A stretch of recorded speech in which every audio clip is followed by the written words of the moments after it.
Hello everyone, সবাই কেমন আছো? আশা করছি ভালো আছো। আমি তো খুবই ভালো আছি। দেখতেই পাচ্ছ আমি এখানে ভুট্টা ছাড়াচ্ছি। আসলে এটা হচ্ছে ভুট্টা পোড়াবো খাওয়ার জন্যে। তো বাইরে খুব বৃষ্টি হচ্ছে, সারাদিনই খুব বৃষ্টি হয়েছে। দুপুরবেলার দিকটা বৃষ্টিটা একটু থেমেছিল, আবার বিকেল থেকে শুরু হয়েছে। তাই বিকেলবেলায় আর হাঁটতে বেরোনো হয়নি, কারণ প্রত্যেক দিনই বিকেলবেলা আমরা বাড়ির সবাই মিলেই বাইরে বেরোই, একটু ঘোরাফেরা করি, একটু হাঁটি। তো আজকে সেটা হয়নি। ছেলে বায়না ধরেছে যে এটা খাবো ওটা খাবো, আর আমাদেরও মন চায় বৃষ্টির দিনে বাড়িতে থাকলে এটা সেটা খাই। প্রথম মনে যেটা পড়ে সেটা হচ্ছে চা। তো আজকে ভাবলাম চাটা একটু পরে খাবো।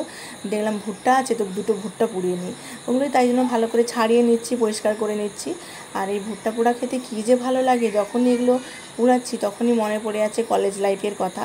কয়েকটা বছর আগেকারই কথা, যখন কলেজ যেতাম, কলেজ থেকে বাড়ি ফিরতাম বৃষ্টির দিনে, বর্ষাকালে রাস্তার ধারে দেখতাম এগুলো বিক্রি করতে। যতই তাড়া থাকুক বাড়ি ফেরার জন্য, যতই দেরি হয়ে যাক না কেন, এটা না খেয়ে বাড়ি ফেরা আর হতো না। বন্ধুরা মিলে সবাই মিলে দাঁড়িয়ে ওই ছাতা মাথায় নিয়ে, বৃষ্টি পড়ছে টিপটিপ করে, রাস্তার একদম ধারে ওটা বসতো, তো ওটা খেয়ে তবে বাড়ি ফিরতাম। আজ খুব মিস করি ওই দিনগুলো। কিছু করার নাই, সময় তো পেরিয়ে যাবেই, একটা সময় তো আর থেমে থাকে না। তাই কিছু করার নেই, ভাবলাম আজকে বাড়ির ফ্যামিলিতে সবাই মিলে একটু আনন্দ করে ভুট্টাটা খাই। যেহেতু আজকে আমার হাজব্যান্ড তো বাড়িতে আছে, ডিউটি থেকে তাড়াতাড়ি ফিরে গেছে, আর আমার ছেলে তাড়াতাড়ি ঘুম থেকে উঠে পড়েছে। ও বায়না ধরছে বাইরে বেরোবে, কিন্তু কিচ্ছু করার নেই। বৃষ্টি পড়ছে দেখে ভাবলাম এটা দিয়েই সান্ত্বনা করি ওকে। আর ও খুব খেতে ভালোবাসে, কয়েকদিন আগে একটু একটু করে শিখেছে। তার আগে তো ও ছোটো ছিল, দাঁত সেভাবে হয়নি, তাই খেতে পারতো না। এখন একটু করে খেতে শিখেছে। আর এইভাবে কি কখনো তোমরা ভুট্টা খেয়েছো?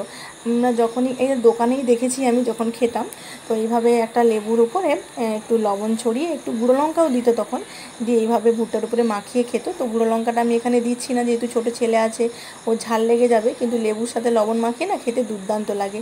যদি তোমরা কেউ খেয়ে না থাকো, এইভাবে একবার অন্তত খেও, আশা করছি খারাপ লাগবে না, খুব ভালো লাগবে খেতে। আর বৃষ্টির দিনে এরকম একটা সময় মুহূর্ত কাটাতে না খুব ভালো লাগছে, সবাই মিলে একসাথে। আর এটা কিন্তু ভিডিওটা মা করে দিচ্ছে, মাও আছে।